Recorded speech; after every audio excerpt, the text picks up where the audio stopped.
special kale wey pass for side wey dey call am say Yawende, particularly side wey dey call am say Ebiyamasi, wey dey try for here say Ketu dem enter for inside people their house, right for inside their room, for charge plenty thing dem. On top the thing that they dey ask am, they say make they show even paper for bill for other small thing dem wey they don dey pay, plus even receipt for thing dem wey they don buy am. Plenty people dem for Biyamasi side, they don talk say the one na big wonderment for inside country wey Ketu dey enter for inside your house.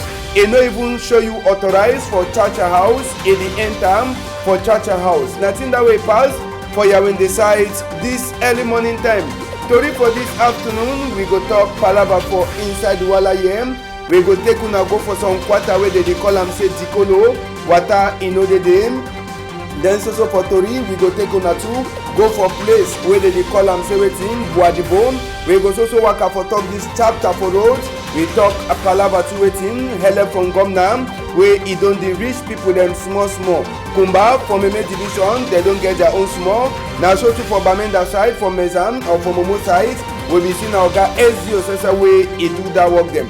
All the Tori them so plus newspaper. We go bring am for na for Tori for this afternoon. Big talk, e dey tell we say wetin, say make papa e no give honey for pikin wey e no dey work for place wey honey e dey comot. For sika say one day papa e go only go take that honey for give am for a pikin. Papa e no get for give honey for pikin wey e no dey work for place for honey. For sika say one day papa e go only thief that honey for give am for pikin. Na Prince Tebo is send with big part of for this afternoon at the turn back small time.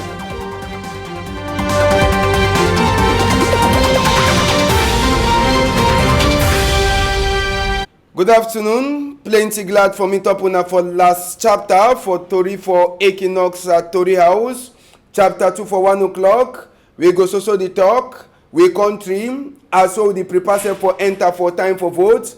Plenty people they hear about. This afternoon, we go take una go for some quarter where they call am say Dikolo. Yes, quarter where they call am say Dikolo. Now for inside Duwala for quarter day. Normal thing for inside the quarter. Now say wetin, pikin they ever carry container for their heat. Yes, now normal thing that for inside the quarter. Well, now the only thing that way people they get am for inside the quarter. Now for sika say wetin, people dem for the quarter they no get water for e dey comot for tap. Yes, pump water e no dey. So the only way they fit drink water na for can carry for whether na old mami o or na young mami o or na mami for become o or anyone wey you wan put am.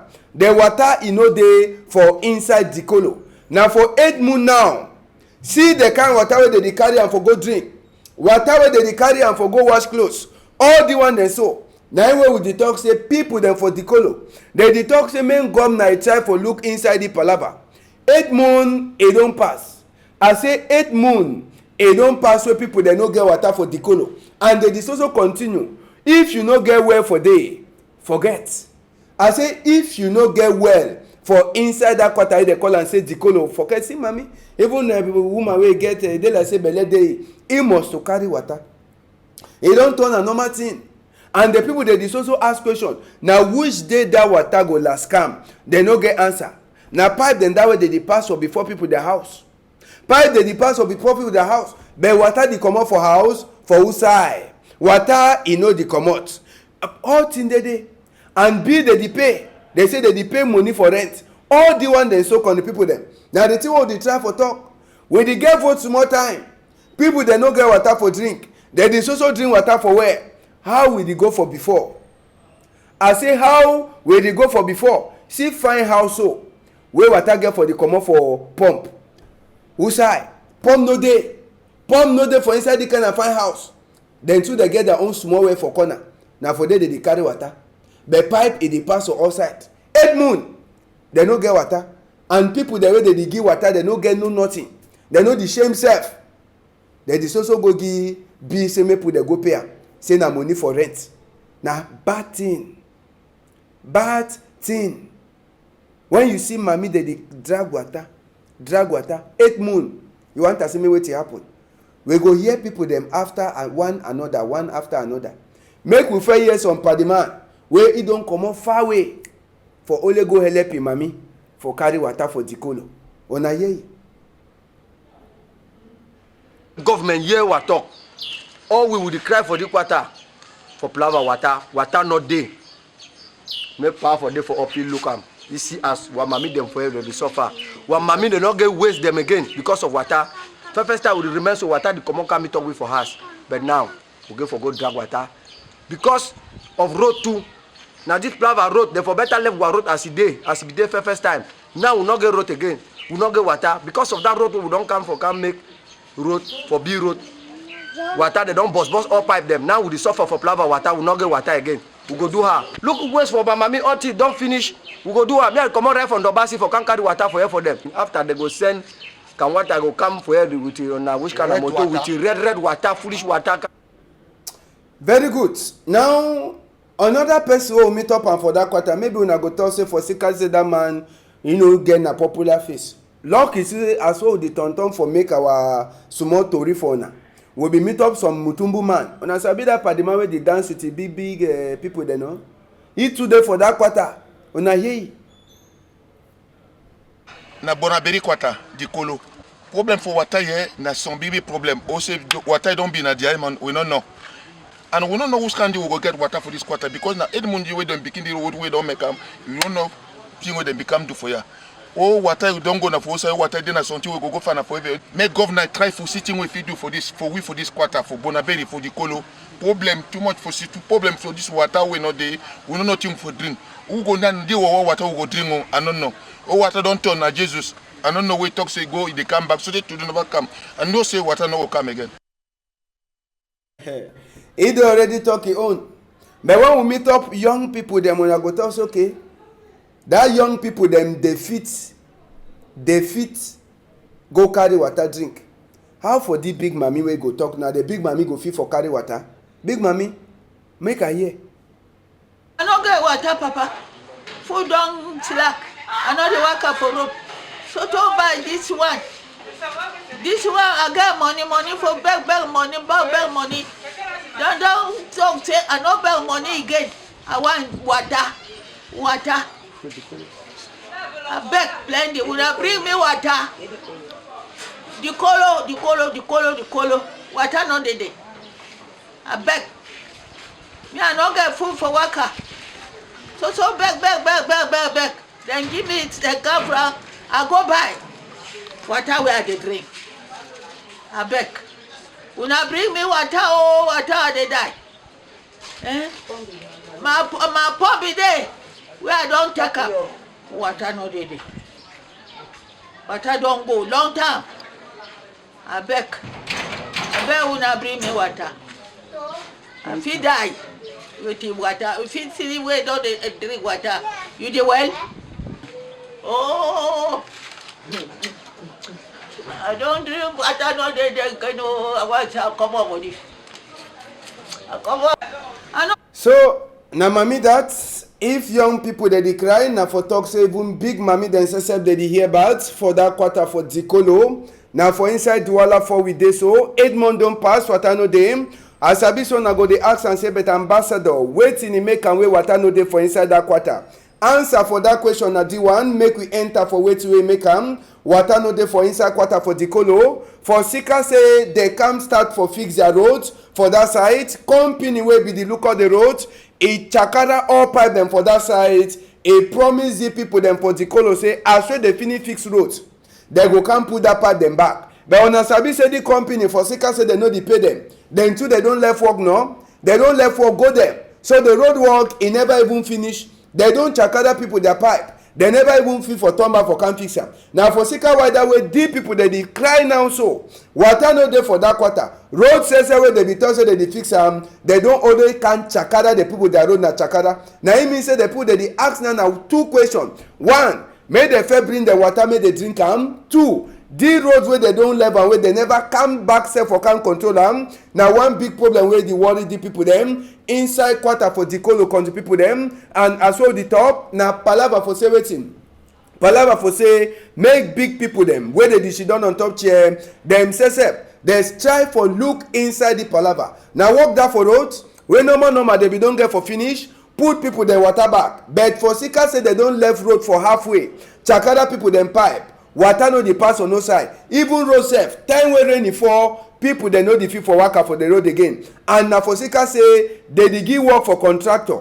Contractor he need the finish work. People themselves they know the follow contractor. Now the people them for Tikolo they dey suffer. Roads in no day, water in no day. All them so on top 1 quarter. One water in no day for that quarter for 8 months. Just for seeker say they dey fix road.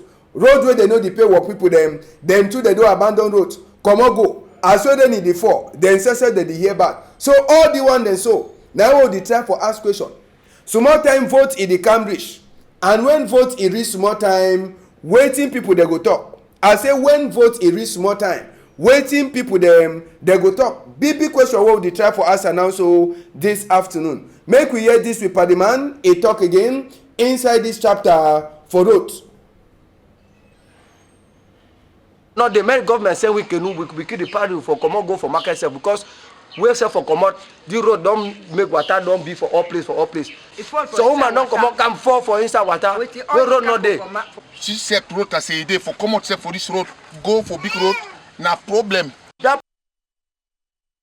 Now chapter for road that for inside these people the way they call them say Dikolo quarter country people them. We go left Dikolo people them. We take una enter for chapter 2 for we road. Where we start yesterday for Tori House here. Now for inside place where they talk same. Road for go for come up for Minkwele. You walk go for place where they call them same. Buadibo. That people then say they suffer plenty for Sika Palava for roads. We take una go for part 2 for Witori. Buadibo say una the see. Na road be that. The road as we talk. E dey come up for Carrefour Music. E pass for Minkwele. E go now also for Buadibo side. Buadibo people then say for Sika the road. Wanna see road. For Sika the road where e don chakara sote wey no dey. E don make plenty of the people then say they dey hear bat. As a road, e don turn a small pikin River Wuri. Na River Wuri that way they don carry and bring am. Now so if you enter for there you paddle your canoe. Yes, you go paddle canoe so take time no day. For Sika say road e don chakara. They don left road. And the road one at the sea and so na road way e be the fair help go for side for southwest. E go to for west. Time when they know we don't open road one about Sabia now we e dey na for road for that side so for Bikoko. Na road this the road e don be na place where people they no fit even pass. Motor sesep e wan pass so dey motor e must to take e time. E must to look outside where go put e tire. For Sika say if you no put e tire fine, e go hear bat. I say if the road e no motor no look side where go put e tire, e go bat. Now all they suffer this where people them for inside Douala they suffer. And the road if you help. If plenty traffic is there for Bekoko, na road this way people they get for pass, but they don't forget the road. Quota e don't also take they forget quota. Motor they want pass, they suffer na suffer before they pass. Na big shame. Vote time e dey come, campaign time e dey come. People they go pass, see motor no fit pass enter for day. Quota na that e don rotten. One side e open. Cow dem say they dey struggle for road with the motor dem. You dey see no? Na road wey all money get am. Big problem for inside Douala. Chapter for road. Make we hear the people them for that side for Minkwele they talk. Where we stand for there, now the former road where they lead for where they go where they pass or go for west. The former road where they go for Boya, southwest. The road don't spoil. None way no even there for pass. If you look on my back, you go see say all place people for enter, even back don't even people pass. For the road, if the other side for the road if it spoil, you go only use standing road. So when no day for worker, when no day for pass, and with the best government, semi-government do everything possible. We even get some way where if you pass because if that road block for the other side, it could be very difficult. Say move even enter inside quarter. But inside the quarter we get so many companies them, hospital we no get. No they miss some better than 4 for year, they no go no play for take you go. So we live back on government, say me try get at least something we dey for inside our country. When I see how we suffer, when I see who there is on a national route, for course, for this to go come on this side, go for another side, no way, no day. The last week, So women don't die for here because way for carry go hospital, no dey. This quarter. Same hospital for where pikin go drink. Medicine, no dey. Root, only root where all man the get root for we no get them for here. The road. So now the people then that then say them the talk as sabi say campaign they come, they go so can talk. When I go so vote, whether una like am or not, una go so vote. They go promise una say they go fix una the road when una vote them. When una vote them, una go so cry for the same vote. Now na time for shine eye. Sabi say for sake of this palava for road, even people them for comot come for outside town. From that side reach for a place where they fit take motor for big roads. Big palava. Okada people then say they hear that. Make we hear this Okada man. The people, this road na national road where they come up from Carrefour Museum from Badibon. Road it don't finish spoil. We no get gutter where water fit pass go for bush. Then we need government. Make government fix our road. For say if you want carry passenger from Carrefour Museum for Badibon, so maybe free. Road don't spoil. Now why we ask high price for passenger? Now why you cause me problem with passenger and Okada people? So that we need not government for send me the help we so that we will be understand passenger and we Okada people. So that when we know we get problem for road. So now we need not government for send me the help we for this road so that we will get that understanding for. Now we Cameroon and we go so talk say Cameroon no boso. Una see so much suffer where people they suffer.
Yes. Now we find road than that.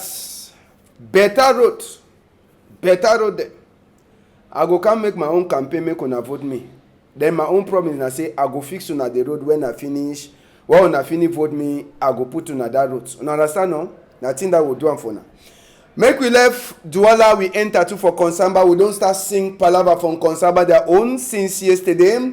Plenty people them from Konsamba now they ask na question whether they get governor delegate, whether the mayor the way they get them from Konsamba they work or na how. Before office for big people them, small hold they dey for the quota wey dey for them, they never fit for worker. So if they no fit work the one the way they for their office, na the one the way they dey for quarter they go work am. Now the one dem wey they don't make plenty accident dem for inside quarter they go work am. People dem for Konsamba they ask na question whether governor people they dey for inside Konsamba or they no dey. For sake say if governor people they dey, roads enough for the Wowoso. Inside big town like in Konsamba, better road for pass for they no dey.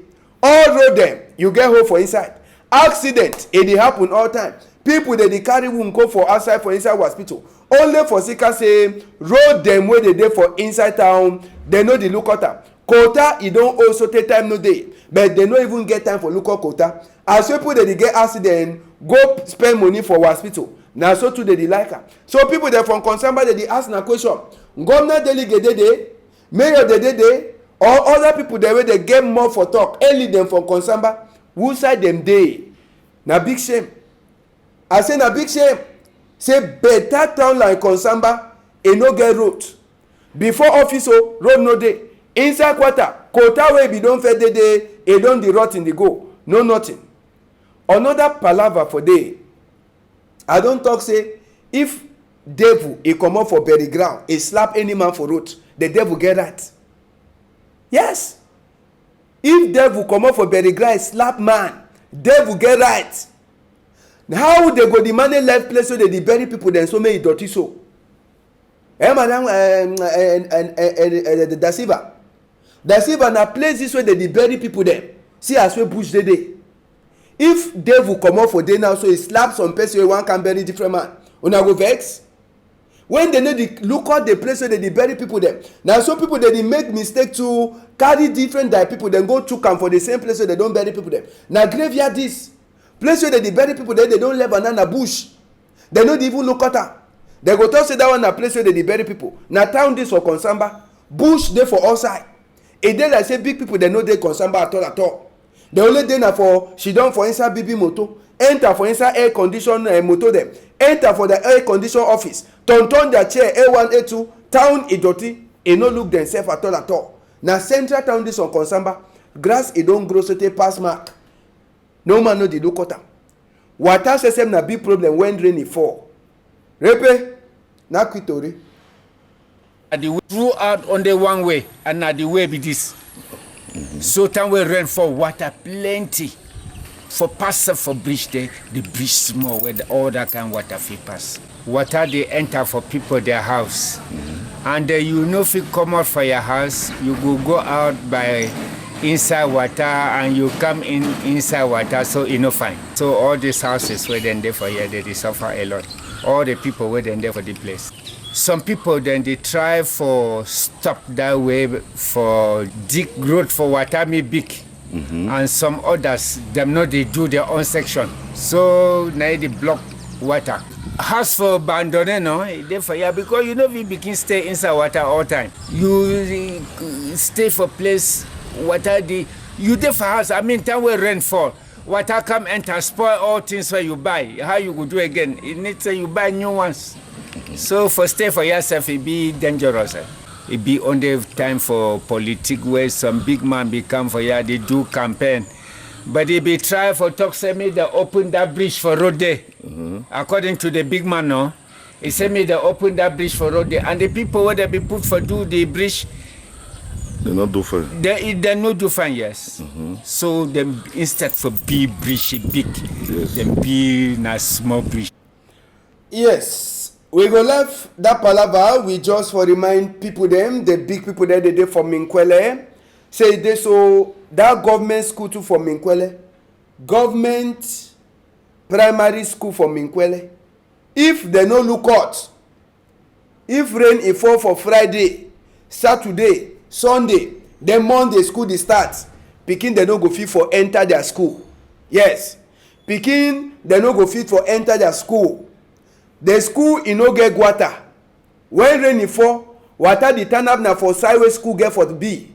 Na im mean say pikin dem no go fit for enter their school except say dem go bring na canoe come put am say make pikin dem dey cross enter for school. But as wey the school dey now, if rain e vex for the wala year, e fall for Friday, Saturday, Sunday, then Monday wey school dey start, pikin dem no go school for number 1 day for the government primary school.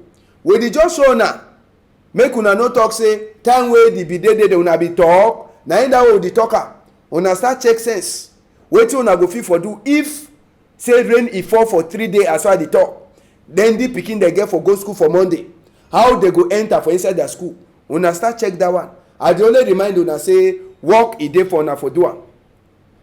We left that palava, we enter now so for inside different chapter. We take una go for Kumba country people dem for talk this palava for Ngom na help. Now for amusement park for Town Green. Now for the way Oga SDO sesep into Ndong Shambalen. E go meet up with the DO dem. Ketu dem sesep de be dem for Lukoti for back. Now for the way go meet up some of the people the way they so they don't run come up for different side for Sika this palava for Northwest and Southwest. Confusion wey dey happen for them. And inside this palava, Oga Tundon Chamberlain, e talk say kwakwa wey people dey be the fear for go. Moto dey the enter now so for dey fear no dey at all. And he try for talk for the people dem say wetin make no man e no fear, say Ketu security e dey for all sides. So now the small people dem that, the small one dem that, wey dey be comot for can take the cargo dem wey governor don buy am for helep dem. Some of them wey dem no get chop for house for sika say dem run comot for different place. You be get rice, you get blanket, you get mattress, even bucket, soap, groundnut oil and other small thing dem wey dey give am for the people dem. Even toilet roll, groundnut oil e dey wey dem go take use am cook for that rice, blanket wey dem go cover their skin and all thing wey dem go look at theirself. So Kumba people dem dey say chop is dey for one day wey dem never take their own. Make we hear wetin wey some big mami e talk for Ogalai a microphone. Because all of us suffer. We go for Nigeria hungry. Now I'm because me I can't meet toy for Kumbaya. Correct sir. When they give so all man in better, we chop small correct for me. As they give sir like because all of us suffer. We go for Nigeria hungry. Now I'm because me I can't meet toy for Kumbaya. Correct sir. When they give so all man in better, we chop small correct for me. Same thing wey pass for that side. So for Momo wey Oga SDO Sesep Absalom Ebidede sabi say even for that side na Ambo you sabi that name fine na village wey plenty thing dey don happen. All the people dem too they don run comot for different village. Even innocent baby Mami Sesep all dem dey be dey for outside con the people dem as wey e dey so Oga SDO Oga Absalom Onono e can meet up with some of the Muslim people dem. E happen to say be dey na big day for Tabaski. They be meet up for try for talk say na the small help this way governor don give am. They give them mattress, they give them 2 blankets and other small chop the way be dey dem for say make they take look out their big day so for that side. So I saw the top even people themselves for Momo wey na Oga Absalom be dey dem. They don't get their own small thing from governor help. Sabi say Oga SDO e don talk say make they send their pikins for school. Time wey school e go start. Last story for this afternoon, Jean-Michel Ninche versus Jean-Marie Chakwi. Wetin dey happen? This big man for SDF for inside Douala, he don talk say go up calm down. Say that number 15 day for September moon. Say the waka wey don plan and say e go waka. E must to happen. Sabi say the parliament dey talk say normal. People the way they dey look up vote, they no get for put place where they dey vote for inside Ketu their workplace, inside chief their house. Place the way they dey vote, e get for be for outside. So he write for Jean-Marie Chakwi say since you be DO, I wan do match for talk say this kind of thing e no fine. But Oga DO talk say na me at the look up Douala one. Na the parliament is. He say I deny. I no go let you make match. Say that one na disorder for inside Douala one. So Jean-Michel Ninche, he don't talk say go up calm down. Say no man no go stop ye. Say even Caterpillar no go stop ye. Even Ketu they no go stop ye. Say that waka he must work out. Say that thing he must to stop. So now for we for stay wait. No be na the first time this way they too young them. They did knock their head. They don't knock their head plenty times so take time no day. So if they knock their head they didn't now. E no go be na trench thing. Na tiwo don sabia. So make we stay wait. Number 15 day for year wait way e go pass. Now the last story then that will get am for now for this afternoon con the people them. Newspaper day for outside. Make we quick enter for wait way newspaper then talk for today.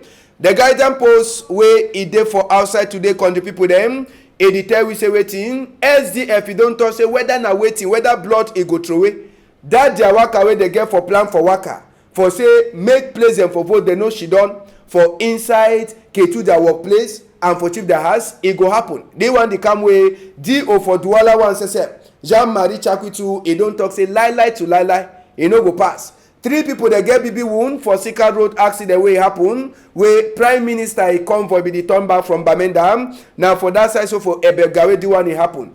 If people then say they no fear, they enter for Bishop house on Gaundere, carry 10 million francs CFA. Come out with them. Guidance post e talk palava this die where it hurt Nkunkuma and hurt even all people them. Pa Kaji the Foso where he die after we sick Inaki for that side so for South Africa.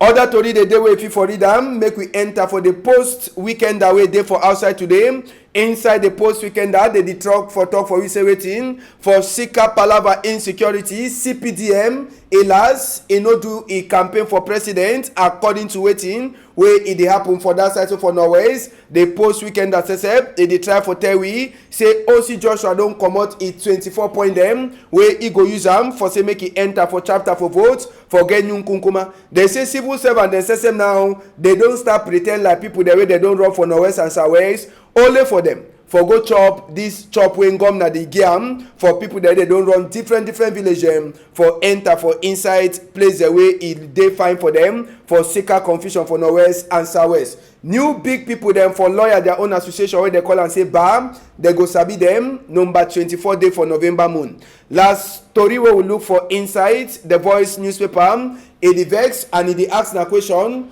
After 2 years wey school e never overbe some kind of way, dem dey ask am say this new school year wey go start now how e go be. Na one question that way the Voice newspaper e dey talk today.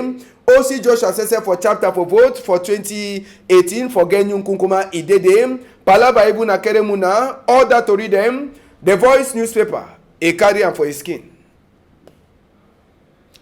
Now so make we enter for some one tori wey just enter for we hand na person wey don lost. Make we show na the photo for this man wey don lost. Well, we know the fit for see that photo fine, but this man in name they call na Notum Martial. Notum Martial na name be that. He get 21 year and they talk say he come up for house Wednesday number 15 day for August moon around 9 o'clock for morning time. Say he wan go for well they no sabi the side way go and they talk say that way be comot for house they be the waiting say get for turn back for family house for place where they call am say Ndobo for Jubil Bar. But so now they never see the part the man wey they call it say Nutum Martial wey he get 21 years. So Oga Nzodio Sylvestre e dey beg any person wey he sabi this face wey dey show am for now say make he call the tigni number them 694-429-142 or 650-741-611 or e bring it for Equinox Story House. Monsieur Nzodio Sylvestre annonce la disparition de son petit frère, le nommé Notum Martial, âgé de 21 ans. Il serait sorti de la maison mercredi 15 août aux environs de 9h pour se rendre à une destination inconnue et depuis lors, il n'est pas retourné au domicile familial 6 Ndobo au lieu-dit Jubil Bar. Lors de sa disparition, il était vêtu d'une tissette de couleur bleue et d'une culotte de couleur vert citron ainsi qu'une babouche. Le jeune Notum ne jouissait pas de toutes ses facultés mentales et est sourd et muette. Monsieur Nzodio Sylvestre prie toute personne qui le reconnaît ou la bergère du bien vouloir le contacter au numéro suivant 694 429 142 ou 650 741 611 ou encore se rapprocher de la radio Equinox à Bonakwangwa. Now the story then that's what we'll get on for now for this afternoon. We want to say big thank you for all people there that join me Tori Iwaka fine for this site. Thank you plenty Romanus Chair. Thank you plenty Jacquino Molong. Thank you plenty Cyril Jemba. Thank you plenty too Michael Da Silva Michael and even Nadine plus Ledu Pony. PG News Debate Saturday 12:30 1:30 12:30 for people that are there for outside. We go turn back with the Tori on Amisa.